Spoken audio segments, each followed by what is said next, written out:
النبي المصطفى محمد صلى الله عليه وسلم وإلى كافة الأنبياء والمرسلين والأولياء والعلماء والشهداء والصالحين. الفاتحة. بسم الله الرحمن الرحيم. الحمد لله رب العالمين الرحمن الرحيم مالك يوم الدين إياك نعبد وإياك نستعين اهدنا الصراط المستقيم صراط الذين أنعمت عليهم غير المغضوب عليهم ولا الضالين آمين. الحمد لله رب العالمين والصلاة والسلام على سيدنا محمد وعلى آله وصحبه. رب اشرح لي صدري ويسر لي أمري واحلل عقدة من لساني يفقهوا قولي. سبحانك لا علم لنا إلا ما علمتنا إنك أنت العليم الحكيم ولا حول ولا قوة إلا بالله العلي. قال المؤلف رحمه الله. Muka surat 52, keempat daripada empat penyakit hati berpunca daripada panjang cita-cita. Satu sambungan hak minggu dulu, Imam Ghazali rahimahullahu ta'ala alaih menyebut empat penyakit berpunca daripada panjangnya angan-angan atau panjang cita-cita. Jadi penyakit pertama lepas dah sebut, penyakit pertama iaitu meninggalkan taat dan malas untuk melakukan ibadat. Itu penyakit yang pertama. Dan penyakit kedua iaitu meninggalkan taubat, tidak gaduh nak bertaubat daripada dosa. Penyakit ketiga, loba atas menghimpunkan harta, berpunca daripada panjang cita-cita, tamak menghimpunkan harta sehingga membelangkangi akhirat. Yang keempat daripada empat penyakit, keras hati dan lupa akan akhirat, berpunca daripada panjang angan-angan jugalah hati akan jadi keras dan lupa akhirat. Keras hati maknanya tak terima nasihat-nasihat agama. Bukanlah keras hati ni keras supaya sekeping papai tak balas tu. Keras hati maknanya pengajaran-pengajaran yang baik, nasihat-nasihat agama, sama ada nasihat Quran tak masuk dalam hati, nasihat hadis Nabi pun tak masuk dalam hati, nasihat kata-kata ulama tak masuk di hati. Inilah tanda-tanda keras hati, atau makna keras hati tak terima nasihat-nasihat yang baik, atau kita kata juga mati hati. Samalah tu, keras hati atau mati hati maknanya tak terima nasihat-nasihat yang baik. Orang yang mati hati ini lebih ditakuti dari buta hati. Buta hati lebih ditakuti daripada buta mata lagi. Buta mata tak nampak jalan di dunia aja. Buta mata tak nampak jalan di dunia, itu je. Adapun buta hati tak nampak jalan akhirat. Buta hati tak nampak jalan akhirat. Tengok masjid, hati tak terasa nak mari semaya Jumaat. Hati tak terasa nak mari duduk tempat orang mengajar. Timba ilmu-ilmu agama, khususnya ilmu fardu ain, tak berasa. Semaya Jumaat pun tak berasa. Dia tengok sama masjid, mata kepala tengok sama masjid, comel masjid. Masjid nak di rumah lagi tu, tapi hatinya tak berasa nak mari. Ini mati hati, dia tak berasa. Tengok Quran atas mari dalam rumah pun tak berasa nak baca. dengar orang bel 5 kali waktu dicopong spekah, tak berasa gapo. Ani hati mati. Dia tahu tapi tak berasa. Itu kesal daripada keras hati atau mati hati. Dan lupa akan akhirat. Lupa juga akhirat. Nah, bila hati mati, terlupa dah akhirat. Sebab ya suluh akhirat ni hati je. Mata nak teropong akhirat tak nampak. Barang akhirat ni barang kena teropong dengan hati. Dan hati ni kalau berdebu dengan panjang cita-cita, dia berasa hidup ni lama lagi, lambat lagi nak mati, dia tak gaduh nak buat amal, tak gaduh nak bertaubat, tak gaduh nak buat bekalan. Ini orang yang keras hati atau mati hati. Kita kata juga terbalik hati. Terbalik hati. Bila hati ni terbalik, royaklah bab agama ke, bab hukum hakim, bab halal haram, dosa pahala, syurga neraka, hidup mati, dia tak masuk ke hati. Supaya gelas terbalik. Gelas terbalik ni kalau kita curah air tak masuk. Bahkan air hak duduk dalam gelas tu pun tumpah lagi kalau dia terbalik gak. Jangan ke hak baru nak masuk, hak dalam pun tubik juga bila gelas tu terbalik. Begitulah hati terbalik, segala nasihat agama tak masuk ke hati. Itu baik. Keempat, keras hati dan lupa akan akhirat, kerana bahawasanya apabila engkau cita-cita akan panjang hidup, yakni berasa lambat lagi nak mati, tiada teringat engkau tu bukan ia dah. Tiada teringatlah engkau akan mati dan kubur. Itu kesal daripada lupa akhirat, maka kesal daripada panjang cita-cita nak hidup, berasa nak hidup lama lagi, maka tak teringat ke mati, tak teringat kubur. Terlupa lalu dah. Bila tak teringat ke mati, tak teringat kubur, maka tak gaduh nak buat amalan. Atau kalau buat dah pun dia tak berasa, dia tak mikir. Katalah semaya dah, tapi tak terfikir semaya aku ni betul ke tak betul dia buat selama kini ni. Aku duduk semaya ni sah ke tak sah. Dia tak mikir gitu dah. Semaya tu semayalah menggodok biasa yak kecek sapalah ni. Tapi dari segi mikir, aku duduk semaya ni, aku belajar dengan siapa? Kitab mana aku ngaji bab semaya ni? Dia tak mikir gitu. Dia tahu masuk waktu semaya, akad takbir, beri salat, berdoa, akid punggung pergi. Lepas Tuhan terima ke, Tuhan tolak ke, Tuhan tak terima ke, dia tak mikir, tak ada dalam kepala hak tu. Ini kesal daripada keras hati juga. Supaya juga pergi Mekah ada pitih nak pergi. Lepas tu khusus gitu-gitu je. Dan mudah royak Mekah ni sedap, suka, nak pergi Dan mudah royak murah tambah, nak pergi Kalau ni pergi express 10 hari boleh klik dah. Jadi bila pergi dengan keadaan begitu, klik pun tak ada beza gapo, tak ada perubahan. Perangai sebelum pergi dengan lepas pergi tak ada beza. Hubungan dia dengan masjid pun tak ada beza. Ini kesal daripada keras hati juga.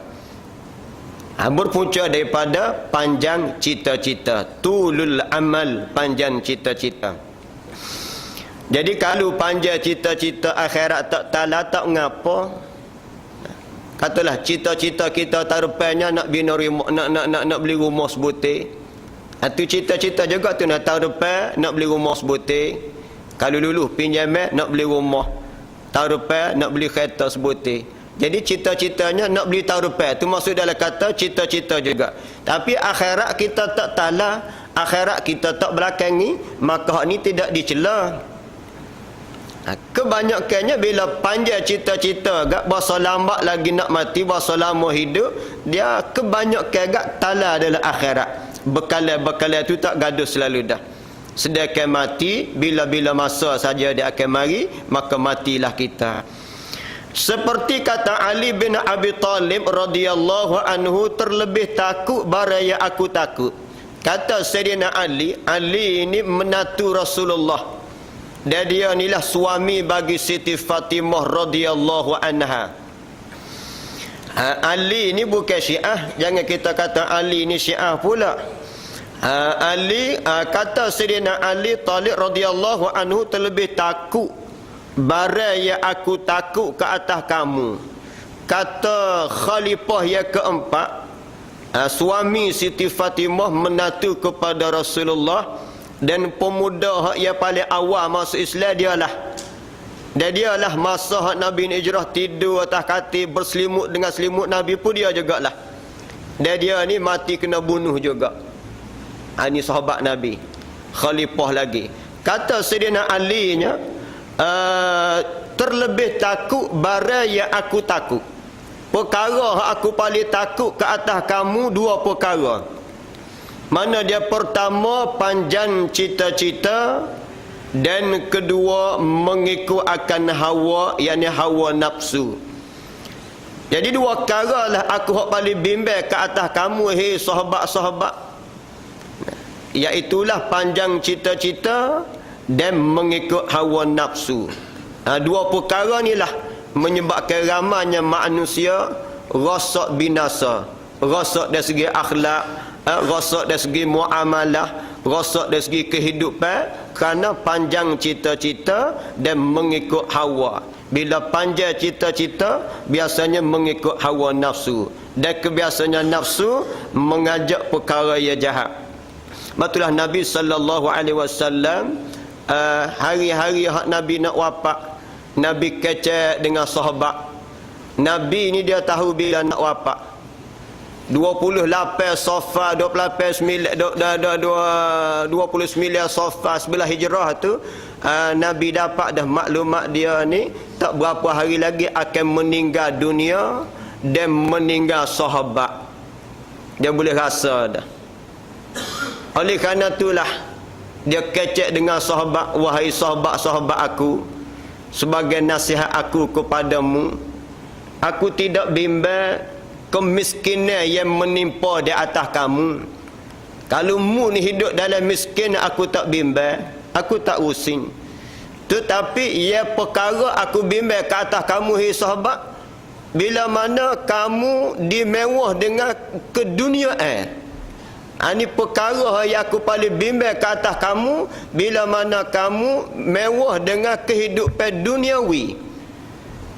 Berpunca daripada mewah dengan duniawi lah kamu akan lupa kepada Allah, lupa kepada akhirat. Seperti mana binasanya umat-umat dulu, kerana mewahlah tak beriman kepada Allah dan tak beriman kepada Rasul. Bukan setakat tak beriman, tolak boh kata tanah pula. Berpunca daripada berasa hidup ni serba ada, serba mewah ni, maka lupa kepada Allah. Apa yang Nabi nak sebut kepada kita, mewah tu tak salah, nah, tetapi hendaklah kita berhati-hati dengan kemewahan, kerana ramai ada sains-sains kita yang hidup dalam mewah hanyut dengan kemewahan, hanyut jauh daripada akhirat. Masjid seminggu sekali tu pun hari Jumaat je. Kalau tak ada hari Jumaat, mungkin seminggu sekali pun tak mari juga. Subhanallah. Nah, ini berpunca daripada kemewahan yang lupa kepada Allah. Dan ketahui olehmu bahawasanya panjang itu, panjang cita-cita ni, berasa lama lagi hidup, melupa akan akhirat dan mengikut bagi hawa nafsu yang menegahkan dikau daripada hak. Hawa nafsu yang menegah, yang menyekat akan dikau daripada hak, yakni daripada mengikut yang sebenar. Mana haknya? Iaitulah akhirat. Maka tiba-tiba jadi bilalah panjang cita-cita ikut hawa nafsu, maka tiba-tiba jadi memalin dikau dan kebanyakan hati engkau memalik akan dikau, dan kebanyakan hati engkau di dalam penjara hati bagi dunia dan bagi asbab kehidupan di dalam bertaulah bagi makhluk, dan ampunnya makhluk, maka jadi keras hatimu daripada yang demikian itu, demikian panjang cita-cita, dan sungguhnya ia menipis ke hati, menjernih akan di hati, sesungguhnya iaitulah dengan menyebutkan mati dan kubur. Jadi penawar untuk nak bersihkan hati daripada penyakit panjang cita-cita ni, iaitulah ingat akan mati dan ingat akan kubur dan pahala, ingat akan pahala. Sebab dunia yang Allah Allah beri kita ni, dunia yang kita duduk sekarang ni merupakan ladang bagi akhirat. Ad-dunia mazra'atul akhirah. Dunia ladang bagi akhirat. Alangkah ruginya kita ada ladang, tiba-tibanya kita tidak manfaatkan ladang tersebut. Belakang rumah kita ada sekepi tanah peninggalan orang tua, kita biar dengan semua samu, sangat-sangat rugi dan membazir dan rugi. Begitulah dunia ni merupakan ladang bagi akhirat, dan hidup merupakan modal bagi kita untuk bercucuk tanam di dunia. Allah Ta'ala beri dunia sebagai ladang akhirat, dan Allah Ta'ala beri hayat, kehidupan untuk kita sebagai modal kita bercucuk tanam kesenangan di akhirat. Hidup ni modal besar. Hidup kita malam ni satu modal besar. Hak lepas dah pun kita hidup, setakat malam ni pun kita hidup lagi. Lepas daripada ni wallahu a'lam lah. Kita hidup lagi ke jam 9, jam 10, jam 11 ni, wallah tak ada jaminan kata kita ni akan hidup pada jam 9, jam 10, apatah besok lusa tulak tuling. Setakat malam ni kita hidup lagi. Setakat sekarang ni kita hidup lagi. Jadi hidup ni modal besar untuk kita bercucuk tanam kebahagiaan di akhirat. Allah Ta'ala cerita manusia hak ia kelik ke akhirat, dia menyesal nak mari semula hak tempat kita duduk lani ni. Allah Ta'ala cerita dalam surah Sajdah, Rabbana absarna wa sami'na farji'na na'mal salihan inna muqinun. Hei Tuhan kami, absarna, kami tengok dah. Allah Ta'ala sebut sebagai gambaran kepada kita manusia yang tak beriman dan manusia yang tak melakukan amalan soleh. Bila kelik akhirat, dia menyesal nak minta dengan Tuhan atas kelik semula ke alam dunia kita duduk ni untuk nak beriman, untuk nak buat amal. Lalu itulah Tuhan cerita kepada kita sebagai gambarannya, Rabbana absarna wa sami'na farji'na. Tuhan kami tengok dah azab neraka ni sangat dahsyat. Wa sami'na, dah kami dengar dah suara-suara neraka, suara murkamu. Farji'na, maka hatta klik semulalah ke alam dunia. Farji'na, hatta klik semula ke alam dunia. Na'mal salihah, kami nak buat amal soleh. Inna muqinun, sesungguhnya kami yakin akhirat ni ada sengoti. Ini tengok betapa nilainya dunia kita duduk sekarang ni tepat nak cucuk tanam untuk akhirat. Alangkah ruginya dan satu pembaziran yang sangat dahsyat sekiranya kita membiarkan modal besar ni tanpa keuntungan akhirat kelak. Dunia dan kehidupan kita guna untuk dunia semata-mata, ini satu kerugian yang sangat besar dan satu penyesalan yang amat dahsyat di akhirat kelak.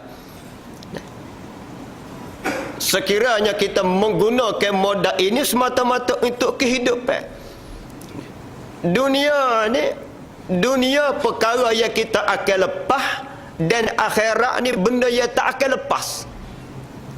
Dunia kita akan lepas dan akhirat ni tak akan lepas sama sekali. Tak ada manusia yang lepas daripada akhirat. Dan semua manusia akan lepas dunia ni. Ada pangkat setinggi mana, harta sebanyak mana, keturunan mulia setara mana, pengikut seramai mana, anak murid seramai mana, akan lepas belaka. Adapun akhirat kita tak akan lepas sama sekali. Ini cara kita buayak dan supaya mikir bahawasanya akhirat ni agenda utama. Wal akhiratu khairun wa abqa, dan akhirat lebih baik dan lebih kekal lagi. Kita orang mukmin kena mengutamakan kehidupan dunia daripada kehidupan akhirat. Jadi sangat rugilah kalau kita perhabis kehidupan kita ni, perhabis kedai kopi, perhabis depan TV, perhabis dengan Facebook, perhabis dengan hiburan, perhabis dengan tempat sukan, perhabis dengan berjalan saja tanpa ambil iktibar. Ini satu penyesalan yang besar.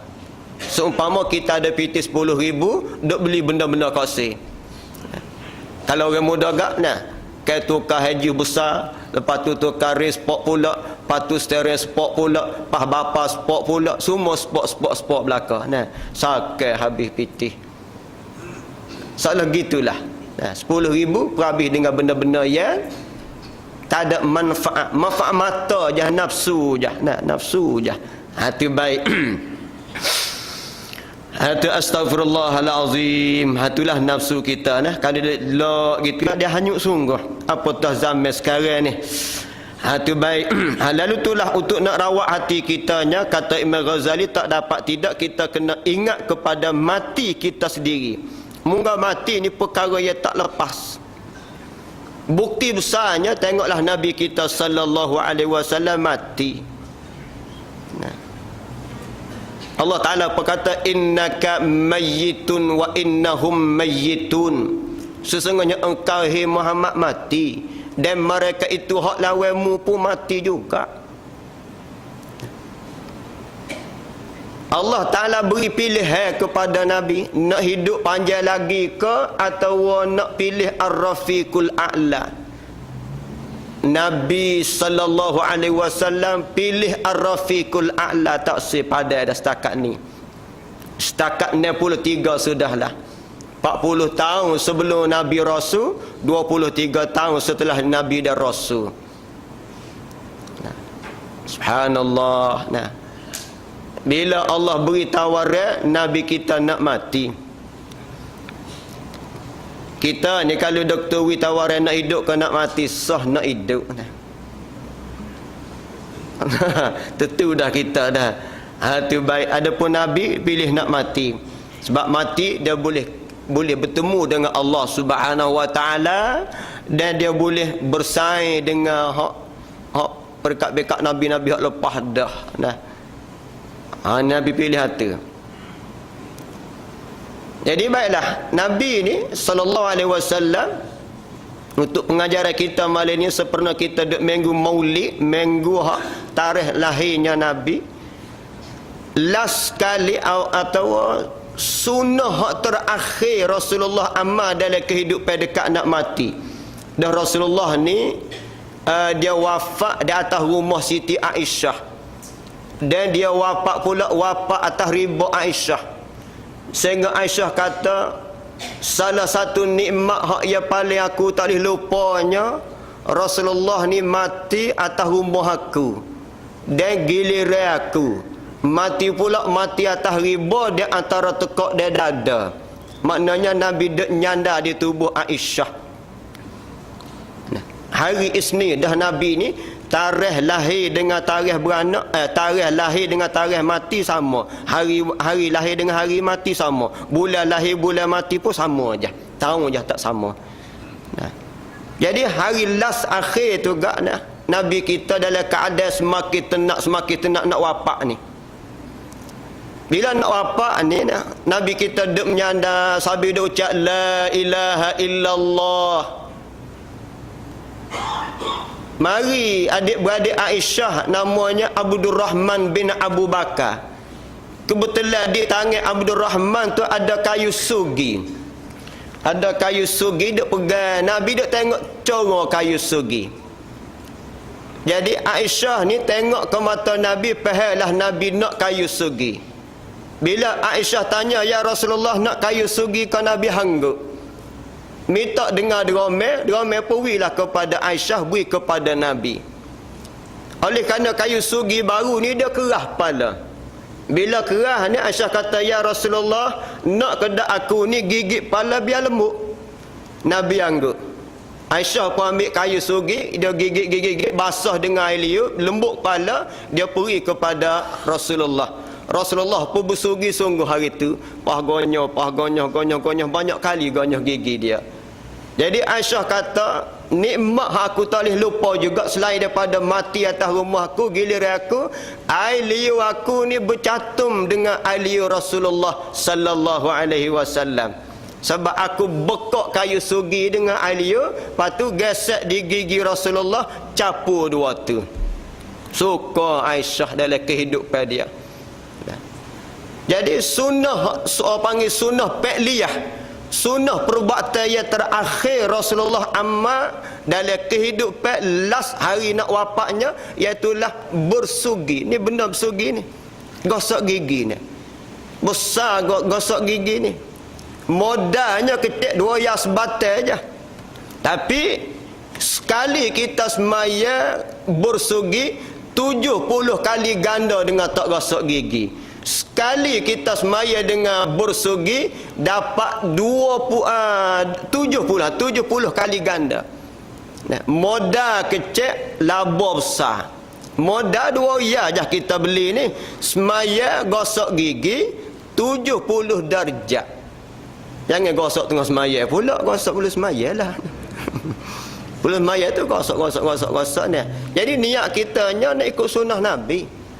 Nah, apa nak boleh buat dalam kocek gini je. Anda panggil modal kecil, laba besar. Patut puak kita ni kena amal sugi dekat nak semaya. Benar boleh buat dalam kocek. Nah, atau panggil sunnah pe'liyah, sunnah perbuatan terakhir, bersugilah. Nah, nak menghadap Tuhan. Nah, lepas tu gak Nabi kita duk doa lah. Nah, Allahumma a'inni ala sakaratil maut. Akhirnya habis dengan gitu je nyawanya. Cuma hak akhir sekali Nabi sebut gak solat tu je Nabi sebut semaya. Habis nyawa dengan gitu. Ada pun umati itu biarlah tu nah. Itu tengok dalam keadaan hadis pula. Nah, itu tak penting sangatlah sama ada saya kata, tapi kalau Nabi tak sebut gitu pun memang Nabi ni saya benar kepada umat. Habis-habis saya. Nah, subhanallah, itulah Rasulullah. Nah, hari dia nak wafat tu dah lagi dia kelih umat dia. Hari Isnin semai subuh tu dia tak tubik dah hari tu. Hari Isnin tu 12 Rabi' tu dia tak tubik dah. Abu Bakar jadi imam. Sahabat semaya di belakang. Dah masjid dengan rumah Nabi ni bersebelahan. Bila sahabat Abu Bakar jadi imam tengah semaya, Nabi selok tabik, Abu Bakar duk pahkan Nabi segar nak tubik jadi imam. Abu Bakar nak bunuh lah. Rasulullah kata duduk situlah, isyarat gitu je. Lepas tu Nabi jatuh tabik, masuk guli tu gak guli-guli pakai sudah lalu dah hari tu. Nah, jadi Abu Bakar duk pahakan Nabi nak segar gak kelik kampung pergi pak taka. Sahabat ni pun soroklah moga Nabi segar. Nah, tiba-tiba hari tu hari terakhir Rasulullah. Siapa umat tak boleh nak terima kata Nabi ni mati. Siapa kata Nabi Muhammad mati, aku nak pacung tu kok. Sahabat-sahabat lain enggak pakat senyap dik, tak berani nak kecek. Bila Abu Bakar mari, Abu Bakar naik kuda sampai rumah Aisyah. Di rumah Aisyah dah bila Nabi wafat ni gak, Aisyah duk menangis bucu tu, sahabat pakat menangis belaka dah. Abu Bakar masuk dalam rumah tengok Nabi duk belebing tudung kain, selok-selok tengok betul matilah. Istihar kepada sahabat ni, wahai sahabat-sahabat, sesiapa yang menyembah Muhammad, sesungguhnya Muhammad telah mati. Siapa yang menyembah Allah, Allah tak akan mati selama-lamanya. Bila dengar ayat tu, barulah umat ni faham Muhammad ni mati sengati dah. Nak ayat kepada kita yang setara Nabi yang Allah beri pilihan pun, innaka mayyitun, sesungguhnya engkau Muhammad mati. Gak apatah kita manusia yang biasa tak lepas daripada kematian. Jadi baiklah untuk nak merawat hati kita supaya tidak gelecah dengan kehidupan dunia ni, kena banyak ingat kemati dan ingat kubur dan pahala dan seksa dan huru-hara akhirat. Dan apabila tiada ada dengan sesuatu yang daripada yang demikian itu, maka di mana ada tipis bagi hatimu dari jernihnya jernihani hatimu. Jadi bila tak teringat ke mati, apatah nak teringat kubur, tak teringat kepala, tak teringat ke seksa, maka hati duk tebal dengan duniawi selalu dah. Firman Allah Ta'ala, وَلَا يَكُونُوا كَالَّذِينَ أُوتُوا الْكِتَابَ مِنْ قَبْلُ فَطَالَ عَلَيْهِمُ الْأَمَدُ فَقَسَتْ قُلُوبُهُمْ. Dan jangan adalah kamu seperti mereka yang kami berikan kitab daripada orang yang dahulu daripada kamu. Siapakah orang yang Allah pernah beri kitab? Iaitu Yahudi dan Nasara. Mereka tu maka panjang atas mereka itu masa panjang cita-cita. Bila panjang cita-cita, maka keras hati mereka itu. Mereka itu orang yang kami beri kitab. Ada kitab tapi tak peduli kepada kitab. Kitab Taurat dan Injil tu. Maka apabila engkau panjang ke cita-cita, cita-citamu sedikitlah taatmu dan terkemudianlah taubatmu. Dia tak gaduh lalu dah. Bila berasa lama lagi nak mati, berasa panjang lagi hidup, tak gaduh nak taat kepada Allah. Dan banyaklah maksiatmu, yakni derhaka kepada Allah, dan sangat lobalahmu. Jadi oleh yang demikian, kita nak berubah ni jangan tunggu. Nak berubah nanti pergi Mekah nak klik berubahlah. Nanti 40 gak nak ubahlah. Nak pakai tudung lah, nak pakai baju lega, nak pakai baju tebal dah, nanti klik Mekah dulu. Jangan, berubahlah selalu. Dan keraslah hatimu dan besar lalamu daripada akhirat, maka hilallah akhirat kamu, maka hilallah akhirat. Bila hidup dengan maksiat, loba di atas mencari harta dunia, kerahlah hati. Bila kerah hati, lupa kepada akhirat. Bila lupa akhirat, maka hilallah akhirat. Kami, kata Imam Ghazali, berlindung dengan Allah. Jika tidak ada kelebihan Allah Ta'ala, maka apa kelakuan yang terlebih daripada jahat tu, daripada jahatnya ini, yakni kerasnya hati. Dan apa kebinasaan yang terlebih daripada ini, yakni kerahnya hati. Dan sekalian itu sabab panjang cita-cita. Dan adapun jika engkau pendek ke cita-citamu, sebaliknya kita pendek ke angan-angan, cita-citamu engkau hampir ke daripada dirimu matimu. Biar kita berasa dekat dengan mati. Ini cara kita nak pendek cita-cita, biarlah kita berasa dekat dengan kematian kita. Dan engkau ingat akan hal orang yang semasa engkau. Cuba perhati, sains-sains kita muda lagi dah mati. Ada hak mati atas jalan raya, ada hak mati di hospital, ada hak mati tengah tidur, umur tu gak baru lagi. Dan saudara engkau yang adalah mereka itu, mematahkan mereka itu, mematah bahasa kita, kejut mereka itu oleh mati pada waktu yang tiada disangka mereka itu. Golik-goliknya orang muda ni, bahkan kita hak masa muda dulu pun kita tak teringat kematian. Kan kita ada pengalaman masa muda dulu. Masa muda dulu kita tak teringatlah mana mati. Tua ni tak teringat lagi. Ada juga bala tu. Biasanya begitulah, tak teringat akan mati. Gak apatah lagi kalau kita beli rumah buat pinjaman dengan bank 20 tahun baru habis bayar. Kan nak pinjam buat rumah ni, kereta paling-paling lama lah ni 10 tahun atau 9 tahun. Rumah 23 tahun pinjaman dengan bank duk bayar. 23 tahun duk bayar. Bermakna panjanglah hidup tu. Tak berasa kecelah-celah tu kita mati. Subhanallah. Tu baik.